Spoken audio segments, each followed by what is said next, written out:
Hello! For those of you who don't already know me, my name is Lorna Romanenghi and I'm a jewellery designer and maker. And today I'm doing the Google Autocomplete Interview to answer the top most commonly Googled questions about engagement rings. Autocomplete suggests the most commonly asked questions on the internet on a specific topic, in this case the topic of engagement rings, and today I'm going to do my very best to answer these questions. So let's do this! So I've got my little questions here from Google and I will be unveiling each one and answering each one as I go, so wish me luck. So are engagement rings and wedding rings the same?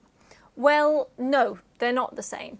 They're two very different things for two very different purposes. So an engagement ring is basically something that you give your partner when you ask them to marry you. A wedding ring, on the other hand, is the ring that you place on your loved one's finger on the day of the wedding itself. They're two very different rings. They're usually stylistically quite different as well. The engagement ring traditionally features a stone of some sort and it's a little bit more ornate, while the wedding ring or wedding band is, as it suggests, a very simple band. It can be a little bit more ornate, but it tends not to have stones in it and it tends just to be very simple. Are engagement rings silver or gold? Well, traditionally engagement rings were actually silver back in the day because gold was very hard to come by and not everyone could afford it. As gold then became more affordable to everyone, it then became more traditional to gift a gold engagement ring.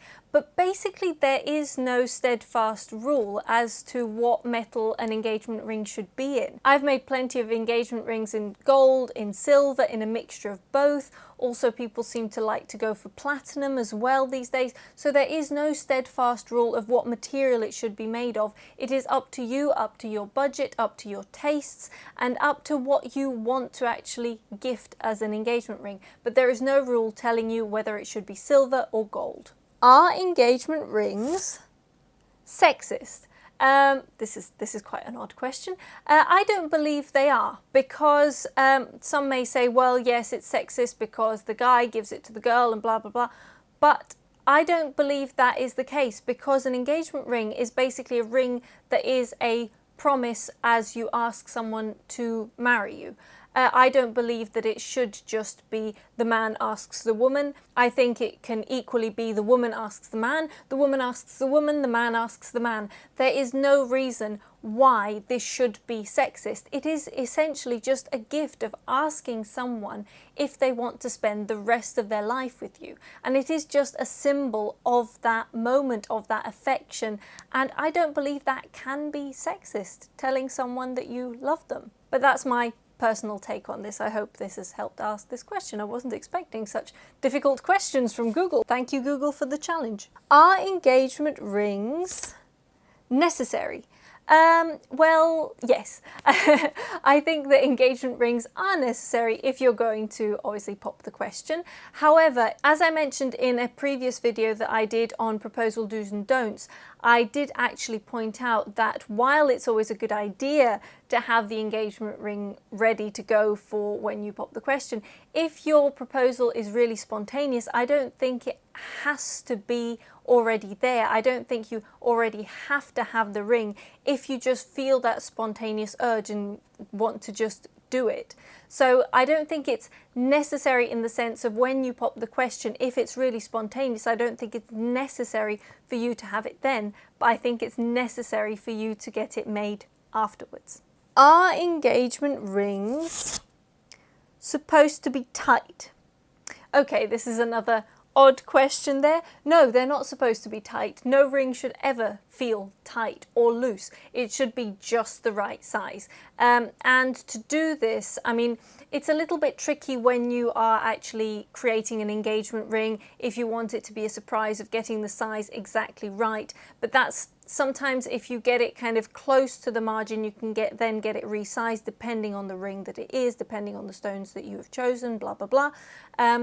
But this is where usually sneakiness comes into effect, and you usually ask a friend to help you with it, or you try and sneak one of your partner's rings away if they have one that they maybe already wear on that finger, and you just actually try and be a little bit sneaky about it. If, however, it's not a surprise, then if you approach your jeweler that's making you this ring, you can actually get the ring size done exactly to measure. Jewelers use ring sizes that are multiple rings and you can actually try them on. But one thing that I do, especially in these times of COVID and lockdown where I can't see my clients, I can't actually try them on myself, I send a small ring sizer that's basically like a cable tie for your finger that gives me the right measurement so that I can make it to the right size. So that's always a good idea, but basically an engagement ring should never be loose or tight. It should fit just right, because at the end of the day, this is a ring that you will be wearing for the rest of your life, and you don't want to have something really tight on your finger, or equally you don't want to have something that falls off every 2 seconds. So no, just think of it as a Goldilocks rule, not too tight, not too loose, just right. Are engagement rings a waste of money? Well, you maybe shouldn't be asking this to a jeweler. In my opinion, no, they're not a waste of money. One, I don't think that anything that is a gift that is actually showing your love and affection and your thought behind the gift itself, I don't think that could ever be a waste of money. Plus, with jewellery, you are actually investing into material that doesn't really degenerate. Even if that ring at some point wants to be remodeled or you want to make something else from it, you can do. It's not just a one-time purchase. You can actually have something melted down, repurposed, and made into something else. At the end of the day, gold, silver, and so on, it is a form of currency. That's what our entire fiscal system is based on. So I don't see how having a piece of jewellery made could ever be a waste of money, even just in tangible terms of material. But in other terms of more sentimental reasons, I don't think a gift can ever be a waste of money. Right, next lot of questions. What hand do engagement rings go on? Oh, I've just torn the entire page off there. Oh well. So, what hand do engagement rings go on? Well, this is actually a good question and one that I always forget the answer to. But usually, engagement rings go on the left hand, fourth finger on the left hand. Now, there's a reason behind this that dates back to the Roman times. In Roman times, they believed that there was a vein that ran from your fourth finger on your left hand directly to your heart. Now, obviously, now with anatomy, we know this is not true, but that was the belief, and that is why that specific ring finger was chosen, and that's why it's called the ring finger, is because they believed that there was a connection, a direct connection to the heart. So that is why it was chosen, and that is why it's still tradition to this day to wear it on the left hand fourth finger. However, this does change for different cultures. For instance, in Greece and in Russia, you actually wear it on the ring finger of your right hand side. So again, this does change according to what culture you are part of. But in general, the rule is that you wear it on the left hand on the ring finger. But in both sides, you're always wearing it on the ring finger. What finger do engagement rings go on? Well, I've just answered that before. It's the ring finger, the fourth finger on your left hand or right hand. What do engagement rings look like? Well, this is quite a broad question. Engagement rings can look like whatever you want them to look like. I mean, classically, an engagement ring, as I mentioned before, features some sort of stone or stones, but this isn't always the case. You may have your partner that doesn't like stones, they don't like wearing stones, in which case you create something else. At the end of the day, there is no steadfast rule of what an engagement ring should or shouldn't be. As I said, it's tradition to have gemstones in it. I think a lot of people think that an engagement ring has to have a diamond in it. This is not the case. It's usually some form of gemstone, be it a colourful one, be it a clear one. It's completely up to you, your preference, your choice, your partner's preference and choice. And at the end of the day, an engagement ring is to show how much you love your partner and how much you know your partner. So there's no point in making a big showy engagement ring with a big diamond if you know that your partner hates diamonds and hates big showy things. So an engagement ring can be whatever you want it to be. What size do engagement rings come in? Well, I kind of already answered that question before when I spoke about sizing your finger. As I said before, engagement rings can be made to any size.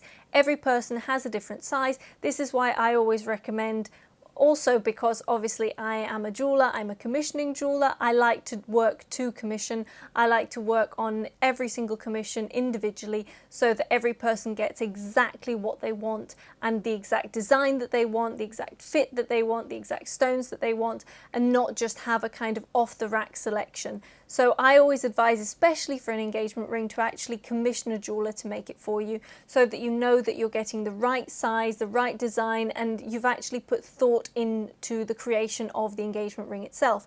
But to answer this question, engagement rings come in any shape and size that you want, especially if you're getting it commissioned. What do engagement rings symbolize? Well, the act of giving a ring, it basically symbolizes a promise. You are promising that person that you want to be with them for the rest of their life. You are promising them that you will never leave them, and this is basically just an embodiment of that promise. But why is it a ring? Why isn't it a pendant? Why isn't it a set of earrings? Why isn't it a hair ornament? Well, because a ring symbolizes eternity. The fact that it is round and continuous symbolizes that eternal gift that you are wanting to be with someone forever. And that's why it's used in an engagement ring, and that's why it's used in a wedding ring or wedding band as well, because it is that eternal symbol.